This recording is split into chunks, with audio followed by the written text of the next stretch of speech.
কাছে এত ভালো জায়গায় গেল, মানে মাকে এরকম আলাদা জায়গায় রাখছে।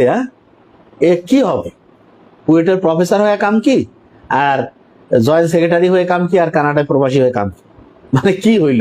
যেই প্রফেসর তারপরে জয়েন্ট সেক্রেটারি লেভেলের অফিসার, ওনার ছেলে মেয়ে কি ওনার কিভাবে দেখবে আল্লাহ ভালো জান। দেখলো যে আমার দাদা দাদির সম্মান করে নাই, তাহলে এদেরও অবস্থা ওইরকম হবে। প্রত্যেক এলাকায় মা বাবার সম্মান মর্যাদা রক্ষা একটা কমিটি তৈরি করা উচিত প্রত্যেক এলাকায়। যেই সন্তানরা বাবা মার সাথে খোসর মোসর আচরণ করবে, তাদেরকে মসজিদ কমিটি থেকে সবাই বলবে যে তুমি তোমার আব্বা আম্মার সাথে ভালো আচরণ করো, তোমার নামে কমপ্লেন আসছে, না হলে কিন্তু এরপরের স্টেপ তোমার জন্য খারাপ হবে। সামাজিকভাবে বয়কট করা উচিত। এবং এইটা যদি আমরা করতে পারি, তাহলে আমার মনে হয় যে, সালাম আলাইকুম, একজন মা দেখা যাচ্ছে 3, 4, 5টা বাচ্চা হচ্ছে বড় করতেছে না, কত কষ্ট। মায়ের যে কষ্ট, এই কষ্টটা আমরা যখন আমাদের ওয়াইফ বোন তারা যখন বাচ্চা মানুষ করে, তখন আমরা দেখতে পাই যে কি প্রচন্ড কষ্ট করে। অথচ আজ থেকে 30-40 বছর আগে আমাদের মা খালারা যখন বাচ্চা মানুষ করতো, তখন কোনো ইলেকট্রিসিটি ঠিকভাবে ছিল না, গ্যাসের চুলা ছিল না, খরির চুলায় রান্না হইতো। এখন যে প্যাম্পাস বাচ্চাদের পড়ায় সেগুলো ছিল না। কি ছিল? কাঁথা, শীতের কনকনে ঠান্ডা। মা দেখা যাচ্ছে যে সারা রাত বাচ্চাকে বুকের মধ্যে জড়ায় ধরে আছে। আমার মা আমার ক্ষেত্রে এটাই করছে। এবং আমার মনে হয় যে আমরা যারা এই লাইভে যুক্ত হচ্ছি, প্রত্যেকের মায়ের যদি গল্পটা মিলাই, গল্পটা এরকমই হবে যে মা আমাদের কিরকম কষ্ট করছে। এটা বোঝার সবচেয়ে সেরা নমুনা আমাদের যে বউ, আমাদের বোন, তারা এখন আধুনিক সময় এত ফ্যাসিলিটি, এত টেকনোলজি, এত কাজের লোক, এত হচ্ছে টাকা পয়সা, তারপর বাচ্চা মানুষ করতে যায় হিমশিম খেয়ে যাচ্ছে। অথচ আমাদের মা খালারা বাচ্চা কতগুলো করেছিল, কত প্রচন্ড কষ্ট করে বড় করছে। এবং তারপরে সেই বাচ্চারা যখন বড় হয়, হওয়ার পরে এক একজন এক এক ক্ষেত্রে সেরা হয়ে যায়। অথচ যেই মা তাদেরকে কষ্ট করলো, সেই মায়ের যত্ন 3টা 5টা বাচ্চা মিলে করতে পারতেছে না। এর থেকে বড় বিকলাঙ্গ, পঙ্গু, অথর্ব বাচ্চা আমার মনে হয় দুনিয়ার মধ্যে না থাকাই ভালো। এবং আজকে যেই খবরটা আমি ঠিক সন্ধ্যার একটু আগে পরে এইরকম সময় দেখলাম যে এরকম একটা জিনিস, আমার ছোট বোন বললো যে ভাইয়া দেখো যে একটা এই অবস্থা। কি হইলো যে একজন বুয়েটের প্রফেসর, তারপরে বলা যেতে পারে যে একজন সম্ভবত হচ্ছে যে জয়েন্ট সেক্রেটারি, যুগ্ম সচিব পদমর্যাদার একজন মানুষ, এবং আরেকজন মনে হয় কানাডা প্রবাসী, এইরকম সকল 3 ব্যক্তির, মানে জাগতিকভাবে তো সকলে আমরা বলি না যে একজন বিসিএস অফিসার হয়েছে, একজন বুয়েটে যেখানে পড়াটাই অনেকের স্বপ্ন, সেইখানকার প্রফেসর, একজন বিদেশে কানাডায় স্থায়ী অস্থায়ী ভাবে আছে, তার মা 8-10 দিন আগেই মারা গেছে। আজকে পচা লাশের গন্ধ, পুলিশ এসে দেখে যে কি অগোছালো রুম। ওই অগোছালো রুমের চাইতে তো বস্তি না, ওই পথের মধ্যে যে পাগল, মানে মানসিক ভাবে অসুস্থ লোকজন যে জায়গায় থাকে, তাও তো অনেক ভালো, যেই চেহারা দেখলাম রুমে। এবং দেখেন, আমি চিন্তা করার চেষ্টা করছি যে আসলে কি হইতে পারে, মানে হইলো কেন, আল্লাহ ভালো জানেন। কিন্তু আমি ধারণা করি যে আসলে কি হয়েছে। ঈদের আগে পরে কোনো বাচ্চা কাচ্চা মায়ের সাথে ছিল না, মায়ের ওই ঈদের কথাগুলো মনে পড়ছে, বাচ্চাদের বাসায় আসা, একসাথে আনন্দ করা, সবাই মিলে গল্প করা, রান্না বান্না করে খাওয়াচ্ছে, ওই চিন্তা, মা বুড়া হইলেও খেয়াল হয়। এবং ওই চিন্তা যখন আসছে, দেখছে আশেপাশে কোনো বাচ্চা কাচ্চা কেউ নাই, নাতি নাতনি নাই, কিচ্ছু নাই। এই যে কষ্ট, এই কষ্টে হয়তো হার্টবিট খোঁচর মোচর হয়ে গেছে, হার্ট অ্যাটাক হইতে পারে, কি হয়েছে আল্লাহ পাক ভালো জানে, এটা পোস্টমর্টম করলে জানা যাবে। এবং দেখা যাক যে এই কষ্ট, এই যে শোক, এইটার কারণে হার্টের যে রিদম সেটা ধ্বংস হয়ে গেছে। এবং কতদিন থেকে এই মানুষগুলো কেমন অমানুষ হইতে পারে যে আমরা কি হই, আমি নিজেরটা বলতে পারি। আমি তো প্রত্যেকদিন আব্বা আম্মাদের সাথে আমরা কথা বলি, ঠিক না? প্রত্যেকদিন মিনিমাম একবার তো, 2-3 বার 5 বার 10 বারও বলতে পারি।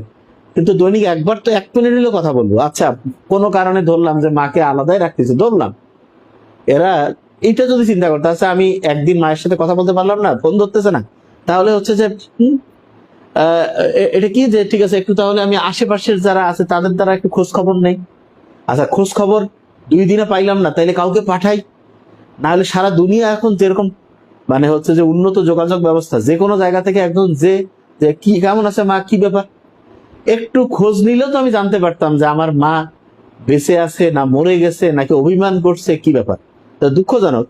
এবং আমার যেটা মনে হয়েছে যে এই মানুষগুলোর আল্লাহ জানে আখেরাতে আল্লাহ কি করবে, কিন্তু দুনিয়ায় তারা মানুষদের সামনে যেই খারাপ দৃষ্টান্ত স্থাপন করলো, এইটা আমার মনে হয় যে এইটা থেকে প্রত্যেক বাচ্চাদের, ছেলে মেয়েদের শেখা উচিত যে মানুষ কতটা ঘৃণার চোখে দেখে। একজন মানুষ যত বড় জীবনে সফল হোক না কেন, মা বাবার সাথে যে ভালো আচরণ করে না, তাদের প্রতি মানুষের ধারণাটা কেমন হয়। এবং দেখেন যে আপনি আপনার বাবা মার জন্য করবেন, এটার জন্য কি মানে আল্লাহ যেখানে বলছে আপনাকে মানুষ করছে, এখানে বলতে হবে কেন? এটা তো নিজের মনের ভিতর থেকে আসতে হবে। হ্যাঁ, এখন অনেকে প্রশ্ন করে যে ভাই অনেকে তো আছে পশু, আমি বলি না, পশু অনেক ভালো। পশুরও বাপ মা একই গোত্রের যারা থাকে তাদের প্রতি একটু দুঃখ দরদ থাকে, অথচ এই মানুষদের আসলে এরা শয়তানও, কি করবো, শয়তানও তো এদের চাইতে ভালো সত্যিকার অর্থে। মানে এটা কোনো ভাষায় প্রকাশ করা যায় না যে এরকম তিনজন ছেলে থাকার পরে মায়ের খোঁজ নিচ্ছে না। 10-12 দিন আগে, 8-10 দিন আগে মা পৃথিবী থেকে বিদায় নিয়েছে, পুলিশ এসে খুঁজলো, তারপরে ভেঙে লাশ পাইলো, এবং রুমের মধ্যে কেন একটা কাজের লোক একটা রাখা যাইতো না? টাকা পয়সা কি এমন অভাব পড়ছে? তার মানে মাকে যে আমি যত্ন করলাম না, কি হারাইলাম, এইটা সারা জীবন এনারা আমি জানি না কি অবস্থায় মানসিক ভাবে আছেন, কিন্তু এনারা কেউ না কেউ তো ওনাদের চিনেন, ঠিক না? যে ওনার ফ্যামিলি, ওনার ফ্রেন্ডস, আত্মীয় স্বজন, এনাদের সম্বন্ধে কি ধারণা রাখবেন এবং আল্লাহর কাছে কি হিসাব হবে সেটা তো পরে। তবে হ্যাঁ, আমার মনে হয়েছে যে সিঙ্গাপুরে খুব কঠিন নিয়ম আছে। কেউ যদি দুর্নীতি করে, দেখা যায় ওই লোকের ছবি সারা সিঙ্গাপুরে একবার প্রচার করে, শাস্তি তো আছে, এমন সামাজিক ভাবে তাকে এত হেয় প্রতিপন্ন করা হয়, দেখা যায় লোক নিজে লাস্টে আমি দুনিয়া থাকবো না বাবা। তো এইরকম মা বাবার প্রতি যারা নির্মম আচরণ করে, এনাদের, এটা আমি যেহেতু কোরআন হাদিসের সাথে এটা আমি জানি না কিভাবে যায়, তবে আমার মাথায় আসে এরকম যে এনাদের ছবি রাষ্ট্রীয়ভাবে দেখিয়ে থুতু নিক্ষেপ করা, জুতা নিক্ষেপ করা, রাষ্ট্রীয়ভাবে এদেরকে এনাদেরকে মানে সামাজিকভাবে, রাষ্ট্রীয়ভাবে বয়কটের একটা ব্যবস্থা করা উচিত আমার মনে হয়। তাহলে কি হবে যে মানে যেই বাচ্চা কাচ্চা মা বাবার জন্য মানে মন থেকে আন্তরিকতা আসে না, সেও যাতে করতে বাধ্য হয়, এরকম একটা নিয়ম করা উচিত। এবং এটা প্রত্যেকের, এইটার আমার মনে হয় যে আল্লাহ তো পরকালে আর কি খবর করবে সেটা আল্লাহর হাতেই আছে, আমরা জানি এটা আল্লাহর ইচ্ছা, কিন্তু দুনিয়াও এরকম কোনো কঠিন নিয়ম করা উচিত যাতে করে কোনো মা বাবার প্রতি কোনো সন্তান এরকম নির্মম আচরণ করতে না পারে। আমার মাঝে মধ্যে মনে হয় যে আয়না ঘরে যাদেরকে মারা হয়েছে, গুম করা হয়েছে, তাদের তো মানে বিরোধিতা ছিল, কে গুম করছে, কে আয়না ঘরে নিচে জানতো না, কিন্তু এই যে মায়ের যে নির্মম অবস্থা, আমি চিন্তা করছি ওই মায়ের জায়গা থেকে, নিজে আমি চিন্তা করার চেষ্টা করছি যে বাচ্চা কাচ্চা এত ভালো জায়গায় গেল, মানে মাকে এরকম আলাদা জায়গায় রাখছে। হ্যাঁ, এ কি হবে? কুয়েটের প্রফেসর হয়ে কাম কি, আর জয়েন্ট সেক্রেটারি হয়ে কাম কি, আর কানাডায় প্রবাসী হয়ে কাম কি? মানে কি হইল জীবনে, মানে কি অর্জন করলো? জিরো তো এসছে ভালো সংখ্যা। তো এইটা আমার মনে হয় এই জায়গা থেকে প্রত্যেকেরই যে বের হয়ে আসা উচিত। এবং মা বাবার যে সম্মান, সেটা আল্লাহ নিজে নির্ধারণ করছে। এবং এটা মানে একটা তো, এটা আসলে এটা নিয়ে বলতে হবে কারণ এটা তো আমার মাথায় আসে না, এটা তো বলার কথা না। প্রত্যেক সন্তানই মা বাবার জন্য জীবন দিয়ে দিবে। এবং আমরা আজকে গল্প করলাম, ওইটা পাওয়ার পরে মনে হইলো প্রত্যেক এলাকায় মা বাবার সম্মান মর্যাদা রক্ষা একটা কমিটি তৈরি করা উচিত প্রত্যেক এলাকায়। যেই সন্তানরা বাবা মার সাথে খোসর মোসর আচরণ করবে, তাদেরকে মসজিদ কমিটি থেকে সবাই বলবে যে তুমি তোমার আব্বা আম্মার সাথে ভালো আচরণ করো, তোমার নামে কমপ্লেন আসছে, না হলে কিন্তু এরপরের স্টেপ তোমার জন্য খারাপ হবে। সামাজিকভাবে বয়কট করা উচিত। এবং এইটা যদি আমরা করতে পারি, তাহলে আমার মনে হয় যে সামাজিক একটা চাপ হোক, তারপর রাষ্ট্রীয় একটা ব্যাপার হোক, সম্মানহানি হবে, এইরকম ব্যাপারগুলো মিলে হলেও মা বাবার প্রতি সম্মান সুযোগ আচরণ করবে। দেখেন মানে ফ্যামিলির যে বন্ডিং গুলো, এগুলো নষ্ট হয়ে যাচ্ছে। এবং এইখানে আসলে মা বাবার সাথে কানেকশন থাকলে যে কত লাভ। এই যে যেই প্রফেসর, তারপরে জয়েন্ট সেক্রেটারি লেভেলের অফিসার, ওনার ছেলে মেয়ে কি ওনার কিভাবে দেখবে আল্লাহ ভালো জান। দেখলো যে আমার দাদা দাদির সম্মান করে নাই, তাহলে এদেরও অবস্থা ওইরকম হবে। মানে অবস্থা যে আল্লাহ জানে, আল্লাহ পাক ভালো জানেন যে কি হবে।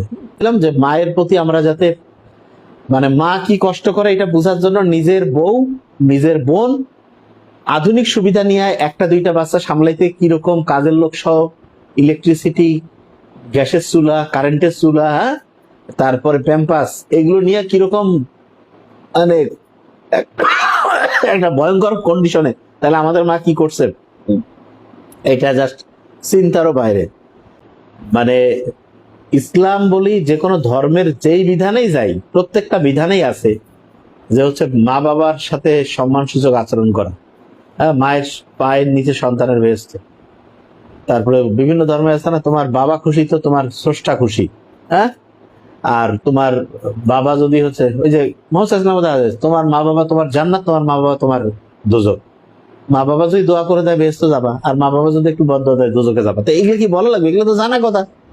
এই হাদিস কোরআন সব বাতিল দিলাম, যেই ধর্মের লোক হই একটা মিনিমাম ভদ্রলোক হইতে চাই না আমরা, যে একটু মিনিমাম ভদ্রতা শিখিনি, তাইলে আব্বা আম্মার সাথে এই আচরণ কিভাবে আমরা করতে পারি? এবং এইটা কিন্তু একটা বড় সিগন্যাল যে সামাজিক অবক্ষয় কোন পর্যায়ে গেছে।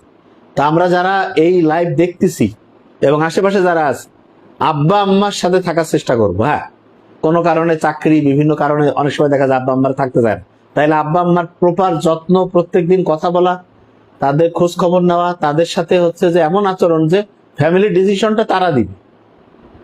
কিন্তু আমরা করছি কি, মানে কি কব, দুঃখজনক আসলে, এটা বলার আর কিছু নাই। ইনশাআল্লাহ আমরা আশা করি আব্বা আম্মার সাথে ভালো আচরণ করব, এবং ইনশাআল্লাহ বাংলাদেশটা অসাধারণ একটা দেশ। আল্লাহ হওয়ার সমস্ত হচ্ছে, হ্যাঁ, যে হচ্ছে বলা যেতে পারে যে সমস্ত হচ্ছে যে বলা যেতে পারে সুযোগ সুবিধা আল্লাহ এই দেশে দিয়েছে। আল্লাহ যদি চায় ইনশাআল্লাহ আমরা হচ্ছে যে আল্লাহর রহমতে আমাদের জীবনটাকে এবং পরের যে জীবনটাকে এটাকে অসাধারণ করতে পারবো। Thank you so much. আসসালামু আলাইকুম।